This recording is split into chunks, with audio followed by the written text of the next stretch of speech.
Welcome to Kids Doc Talk with Dr. Jennie. Today our topic is picky eating with our special guest, Dr. Nikette Neal. Welcome to Kids Doc Talk with Dr. Jennie. Dr. Jennie is a board-certified pediatrician and is the director of telemedicine at Pediatric Associates. Dr. Neal is a board-certified pediatrician and the lead physician in our Palmetto Bay office. She graduated medical school from Ross University and completed her pediatric residency at University of Nevada School of Medicine. Her clinical interests include normal child development and parenting support. In her spare time, she enjoys reading, dancing, and spending time with her husband and two beautiful daughters. Welcome, Dr. Neal. Welcome. Thank you so much for being here. Thank you. So we're going to talk about one of my favorite topics because I feel like I don't have a single day that goes by where I don't have a parent ask me about this or have like a friend ask me about this. So I think it's super, super important. We're going to talk about picky eating. So first, tell us a little bit, like what is picky eating? Because I think sometimes parents will like tell me their kid is picky and they may not necessarily know what that means. So what do we actually mean when we use that word? That's actually a very, very good question. So oftentimes when parents come in, they start to talk to me about what their child is eating, and actually it's not really picky eating. Many times it's just the normal transition that children go through that happens when they're first becoming a toddler, maybe around 18 months or so. They go from more food introduction and exploration to food preferences. And around this time, they also have a very, very slow growth rate. It changes from when they were babies and they were growing like 2 pounds a visit. So because their growth rate has slowed down, they have a less of a need for calories. Therefore, they start to eat a lot less. So parents are like, they used to eat everything and now they eat nothing. And they're very worried. And a lot of times it's very, very normal. I would say picky eating is that child that the parent says they don't eat anything but chicken nuggets and macaroni and cheese. Or they refuse to eat an entire food group. Like they don't eat meat. Or they won't eat vegetables, something that a parent is constantly trying to give them and wants them to have, but they're completely refusing at mealtime. Or most importantly, I think, is when it's more behavioral, a child who cries whenever you mention food. That, again, is a picky eater. So absolutely can be super stressful, but I also find, at least in my own patient population, that it's actually pretty common. And as you said, it's something that we can just kind of expect due to the fact that growth rate slows down and they just become a little bit more sort of letting us know what their preferences are. So why is picky eating problematic? Like, why should we be concerned about it? Well, of course, we want to make sure that children are getting a well-rounded diet. The biggest fear for a child who's a picky eater is that they may, like I mentioned before, be missing an entire food group. And then we start worrying about nutrient deficiencies or how they're growing. And we definitely don't want to get to a place where we have some of that. If a child is not eating well in their early years around when they're a toddler, it could have short-term and long-term effects on their growth. So I think we're going to probably talk about this a lot, about that growth chart and how that's a really good indication for us of whether the child is eating appropriately or whether we should be having some concerns. So let's say, right, I'm a parent, I'm really motivated. I want to make sure my kids are eating healthy. What should they be eating, right? What's like a normal serving size and kind of what should my house be sort of, have available for them to make sure I'm offering them what I'm supposed to be? Typically, when we're talking about the picky eaters, we're talking about children who are in the toddler range. So that's mostly what I'm going to be talking about as far as serving size and the kinds of foods they should be eating. But it pretty much is this same thing, just in bigger portions as they get older. So there's generally about 4 food groups that we want to make sure children are getting. One is we definitely want them getting their proteins. That's our meat, fish, chicken, those types of things. Eggs is a great source of protein. The next group is the grains. This is a little bit easier for most children. So the grains tend to be cereals, breads, those types of things. Dairy is another important group. This can be milk, but also we want more complex dairy, such as like yogurt and cheeses. Those are very good for children as well. And I would say the 4th group is our fruits and vegetables. And a lot of times we focus a lot more on that group because we think that is the healthy food, but it really is important for children to have a balance of all of that. I think parents sort of have a rough idea of what they're supposed to be, right, having in their house. But I get a lot of those parents that you mentioned are like, they won't eat anything except, right, chicken nuggets, mac and cheese, their own boogers, whatever it is, right? So I find it really helpful to remind parents, like, the kid is not going to grocery shopping, right? You're the one making the decisions in the store. So I think that list that you mentioned of kind of what things we should have are things that we probably need to keep an eye out when we're doing our own grocery shopping to make sure that's what we're putting in our shopping carts. Exactly. And we also should remember that this balance can occur throughout the day. So if one of their meals only includes one of those things, for example, say they only have oatmeal for breakfast, it's okay if later on, for dinner, maybe they have chicken and broccoli. They're getting that balance throughout the day, and it doesn't necessarily have to be at every meal. Also, sometimes parents are way over expecting what their child should eat. So a lot of times they'll tell me, my child ate nothing. Mm-hmm. And I tell them there's a rule of talk to the hand when it comes to portion size for toddlers. So if you look at a child's hand, the palm of their hand is a serving of protein for a child. So a lot of times the palm of their hand is tiny. It might be like 2 tiny strips of chicken. The fist of their hand, now that's more of a serving size for grains. So if you're giving them a piece of bread, the fist of their hand might only be half or a quarter of a slice of bread. And if you are giving them fruits or vegetables, we say about half of their fist. Mm-hmm. And half of a fist can be 2 strawberries. So if you think about it, if they ate that, a lot of times parents don't feel comfortable if their child ate 2 strawberries. But that is a serving of fruit for a child. That's great. That's actually really helpful. I love that. I think that's super practical. So I think we have a good grasp a little bit on like serving size amounts. Let's talk about frequency, because I feel like sometimes I see kids who are just like eating all day long. It's like open buffet all day long. So help us kind of hone in on that a little bit. Should it just be 3 meals a day the way that we're expected to have, or is there some leniency there for a younger kid? So frequency is actually extremely important for children. Children should expect when they are going to eat. So I think routines are extremely important for creating what we call an intuitive eater, or some people say mindful eater. It's basically for a child to realize that they are hungry and that they need to eat, also realizing when they are full. And we help children by creating a schedule for them to do so. So children should be eating about 3 meals per day with 2 healthy snacks in between. If you're doing that throughout the day, they end up eating about every 2 to 3 hours. This is also good to know because it prevents a child from grazing. We do not want children who graze, because then they've been eating little things here and there throughout the day. And when you come to give them a meal, they're refusing it. And they're refusing it because essentially they're full. They already, they've been eating all day.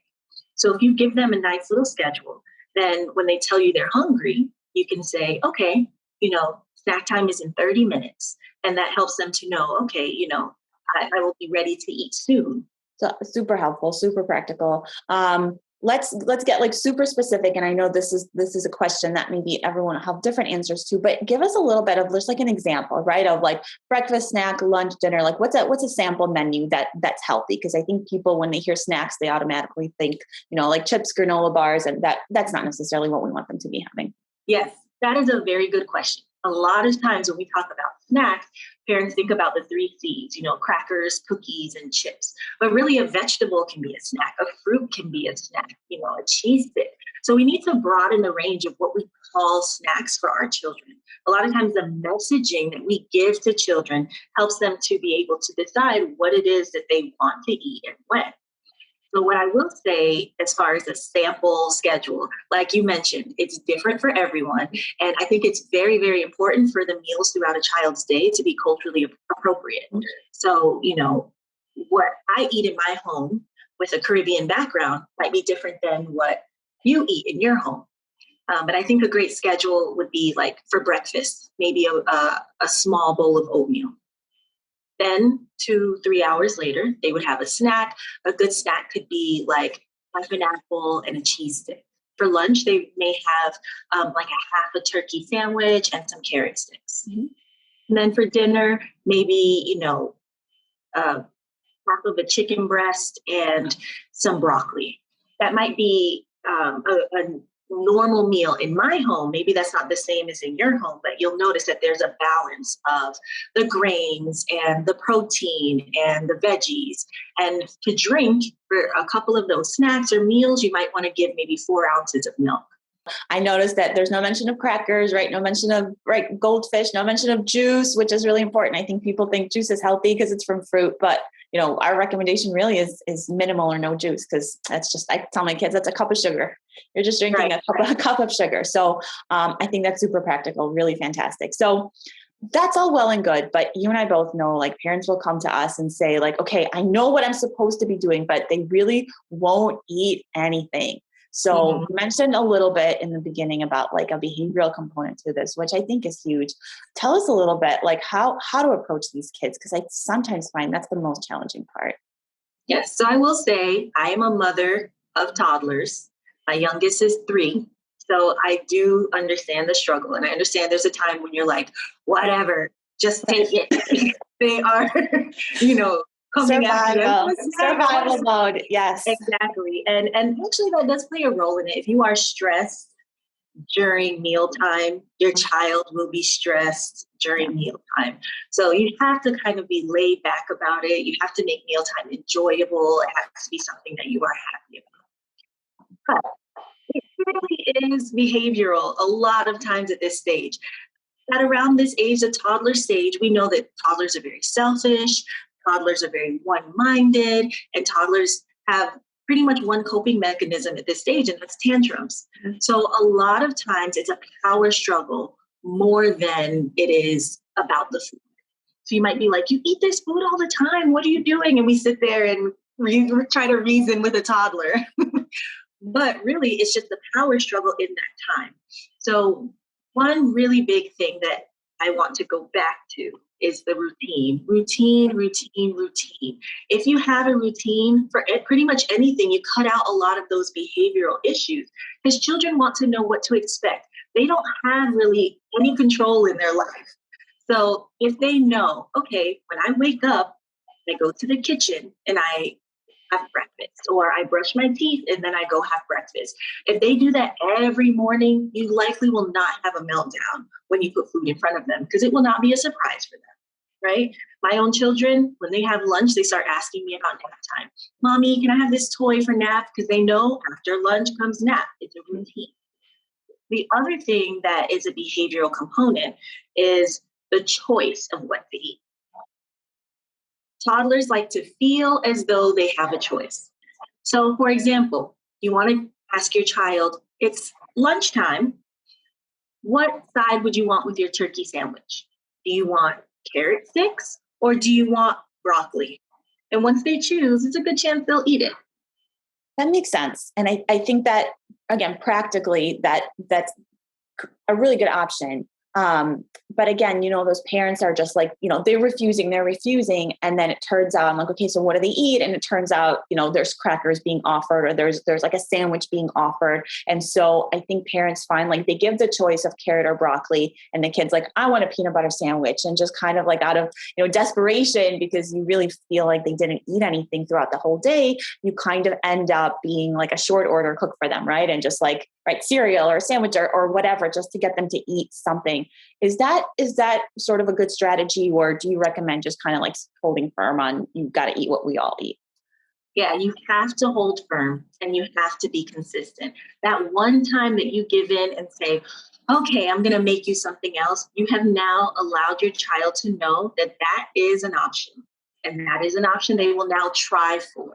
So it's extremely important for your child to know that what you want them to eat is what they will eat. And I know it sounds harsh, but as a parent, you know what your child likes. So you shouldn't be giving them an entire plate of something they don't like. I always say, give a little bit of what you know they will like with something that, they may not necessarily be used to, and give them an opportunity to get used to it. This one example of this is giving dessert with the meal instead of giving dessert after the meal. For example, dessert might be grapes. If you tell them, if you eat all of your sandwich, you can have grapes, what you've now done is you've made grapes seem like that's the real good food. That's the stuff I really want. This sandwich, I just got to get through it. And you don't want to do that. You want to keep food on an equal playing field. You're also not a short order cook. So if dinner for the whole family is chicken, rice, and broccoli, your child should be eating chicken, rice, and broccoli. Them watching you eat it, watching you enjoy it is important for them to learn to enjoy mealtime. If they don't eat it, don't make a big deal about it. If they had their opportunity, you just take the plate away. Don't force them. Don't tell them, you can't get up until you take 2 more bites. Don't try to force the spoon in their mouth, and they're going to hate eating. You just say, okay, dinner time is done, and you take the plate away. I think you just kind of described what a lot of people see at meal times, which is like trying to bargain with them, right? And offer a treat afterwards, like the begging 1, 2 more, however many bites, force feeding, because parents are so anxious the kid is going to be hungry. So I know this creates a lot of stress. Like meal times can be very stressful for families, especially when they have toddlers. How can we avoid that? How can we really make it like a calm environment? Because that seems to be really critical to like success of exposing them to different kinds of foods. Yeah, so I stress all the time, even as early as breastfeeding, because breastfeeding can be very stressful for parents. I tell them you have to be calm. Whatever you can do to make it something calm for yourself and for the family, do that and try to make it fun. At this point, some of the listeners may say, I am well past that. I've already done every single thing you said not to do, and my child hates eating. If I say dinner time, they melt down. Mm-hmm. So you might need to start with finding really, really interesting ways to make food fun. So one thing I love, and I've done it with my own children, is I'll start off the day by talking about, we're going to have a picnic for lunch. So now you already got it in their minds. Oh my gosh, we're doing something interesting. And you could even have a theme for this picnic. It can be like an under the sea picnic. And now you're going to have fish sticks or, something that has to do with being under the sea. You're going to have, spinach and call it seaweed. And the child will be so much more interested in food if you do that. Or you can make the food look fun. You give pancakes and then you'll put like blueberries as the eyes and, raspberries as the mouth, and now it's a smiley face, and they're all excited to eat the smiley face. That's another way to make food interesting for them. You can have your child start a garden with you, and you tell them, look, we're going to plant, you pick the vegetables we are going to plant, and then we're going to eat it. After this, we'll make a salad out of it, and we'll see how delicious it is. And the child will feel so proud and so excited as they see the vegetables growing, and they'll likely eat it. And of course, I mentioned making the salad. If they're cooking with you, we have our children sometimes making eggs with us in the morning, and they love to see the process. And then they'll say, I love these eggs I made. They really think they cooked.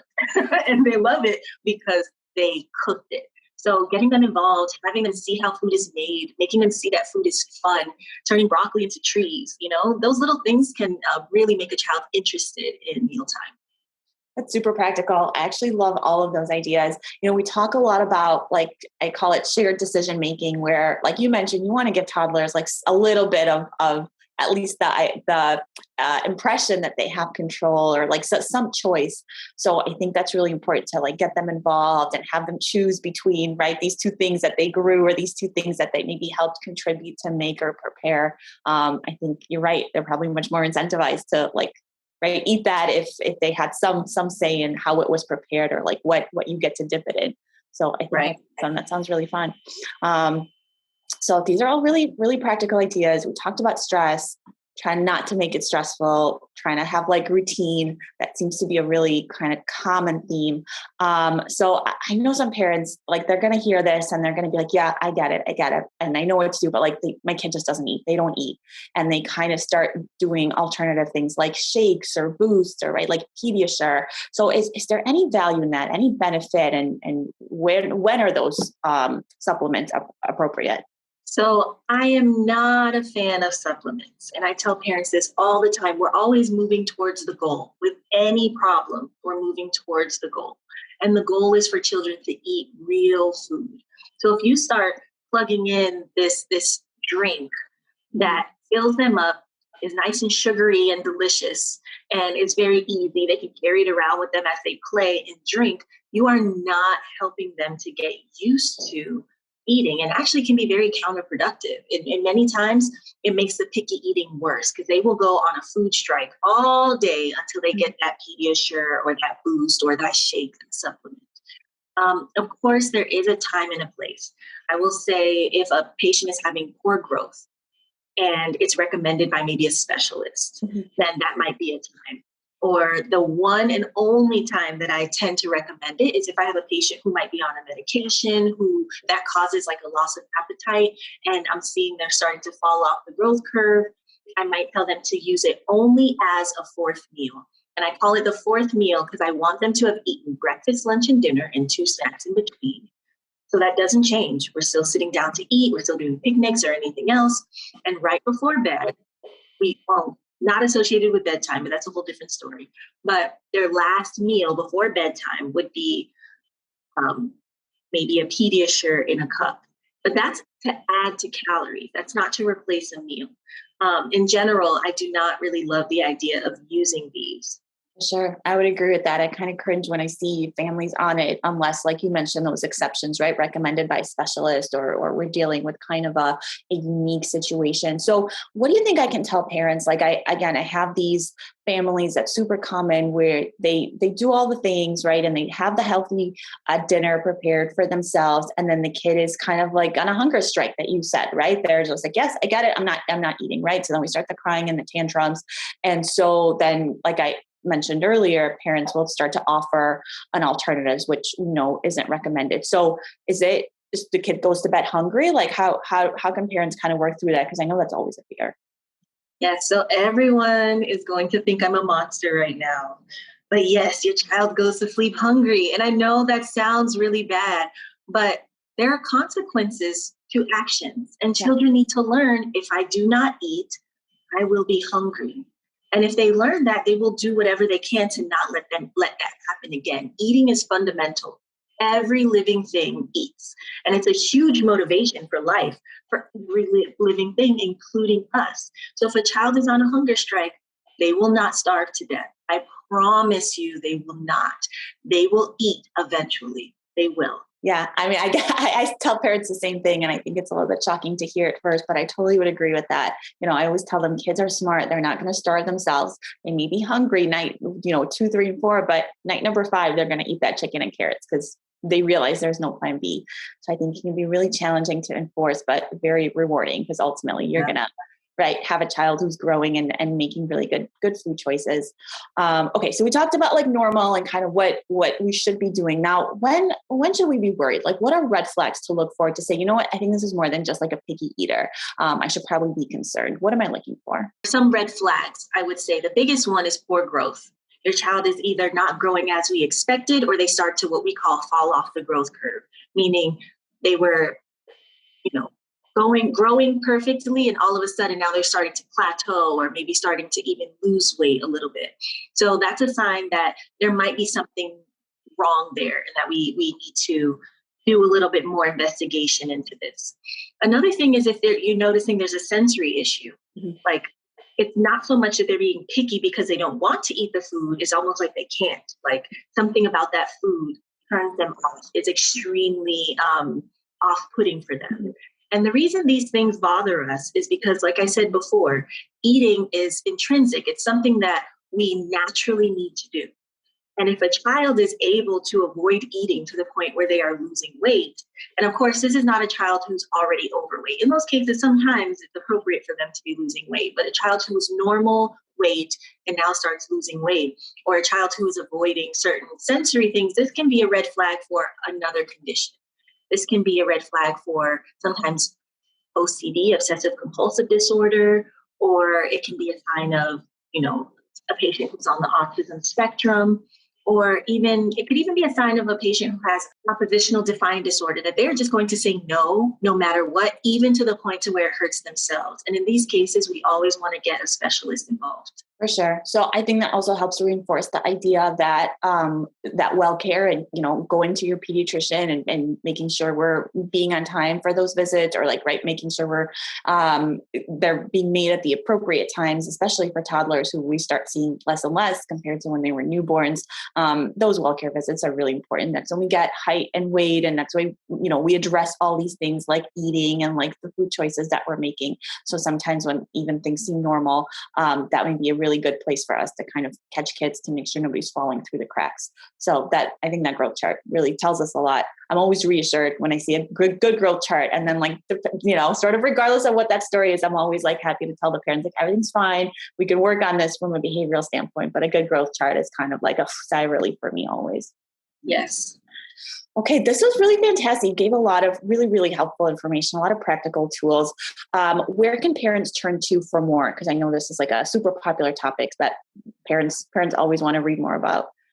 Yes. So first off, just to underscore what you just said, your pediatrician. I love when my parents come to me. I love supporting my parents in all these different stages, all the testy stages. So if a parent comes to me and says, my child will not eat, or what should I feed my child? I love having those conversations, and it should happen before you begin feeding your child. And I say that because the habits you start in the beginning carry on later on. So many of my patients that I've had since they were newborns, rarely do my patients have trouble with eating or sleeping because we focus a lot on those things. But I sometimes get new parents or new patients that we need to work on that. Mm-hmm. The other thing that I would say is, for myself, there's a few books that I absolutely love. My favorite one is called It's Not About the Broccoli. And it's by Dina Rose. And I love that one because it's going to go over a lot of the things that we talked about here. It's behavioral. Most of the time, picky eating is behavioral. It's not about the food.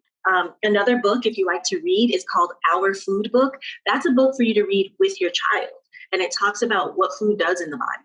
And a lot of times children don't understand why they need to eat. So my children will tell you, I eat my vegetables because it makes me strong. And I say, yes, and you love vegetables. So later on, if I want to introduce another vegetable, they see it as a positive thing. It's going to make me strong. And it's just like broccoli, which I already like.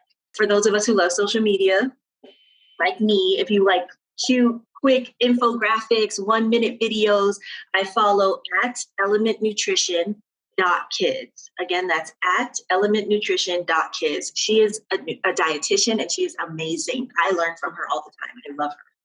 And healthychildren.org is the absolute best site for everything. It is very, very reliable. Any information you get from there is going to be good information. There's a blog I like. You always have to be careful with blogs, but so far it has been great. It's called happyhealthyeatingforkids.com. I send a lot of parents there, and so far I haven't seen something that I don't agree with.